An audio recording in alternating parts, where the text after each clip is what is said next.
اور فلمی دنیا میں جانے سے اپنے آپ کو باز بھی نہ رکھ سکی۔ پھر شیام جی نے اسے بچوں کی ایک فلم میں انٹروڈیوس کیا۔ یہ فلم زیادہ مقبول نہ ہوئی، پھر وہ نشانت میں آئی۔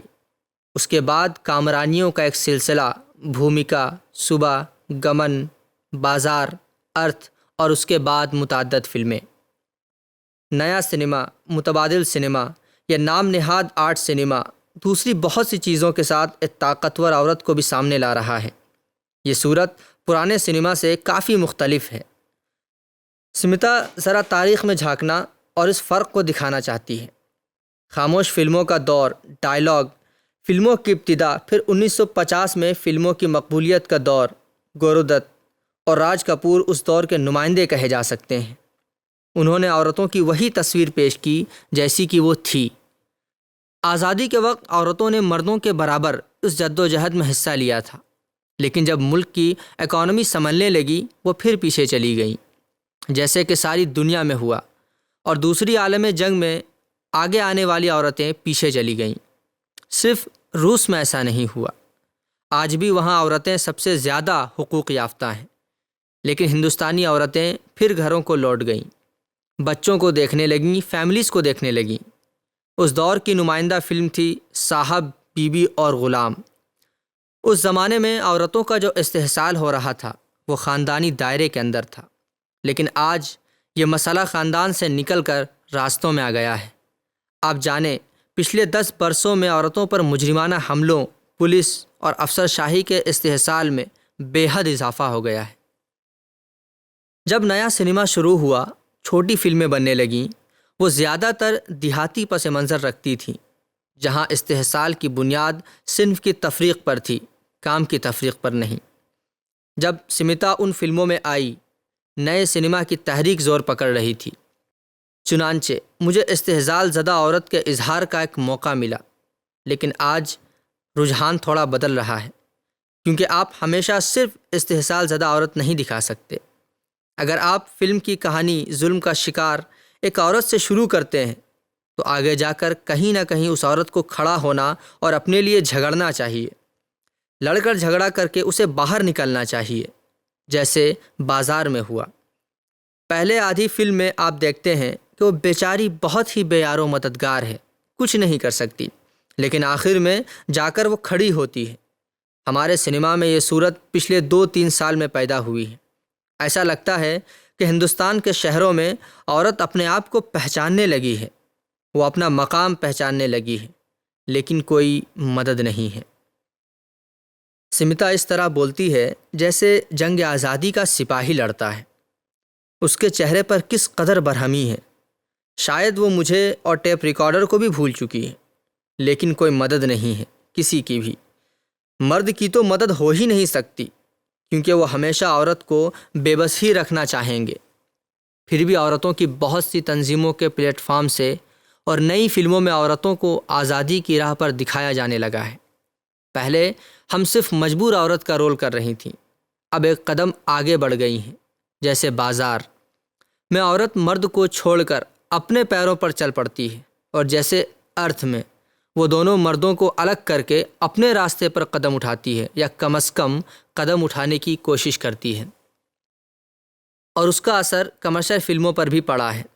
مثلاً بھیگی پلکیں، اس میں عورت نے اپنی آزادی کا سوال اٹھایا ہے۔ بڑی کمرشل فلموں میں اس سوال کو اٹھایا جانا کافی اہم ہے، کیونکہ ہندوستان کی عورتوں کی اکثریت ابھی تک کمرشل فلمیں ہی دیکھتی ہیں۔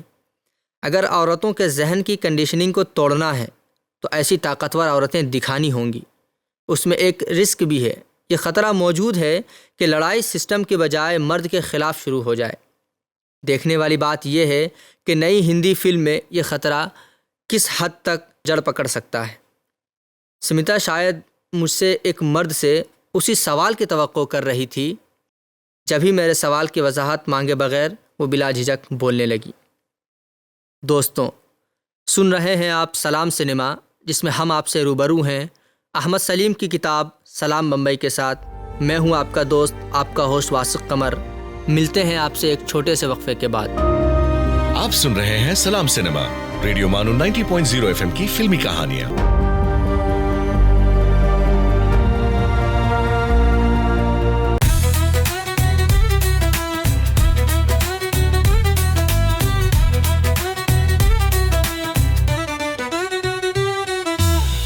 Radio Manu, a community radio station. So join the wave, come along for the ride. Radio Manu 90.0 FM, we're by your side.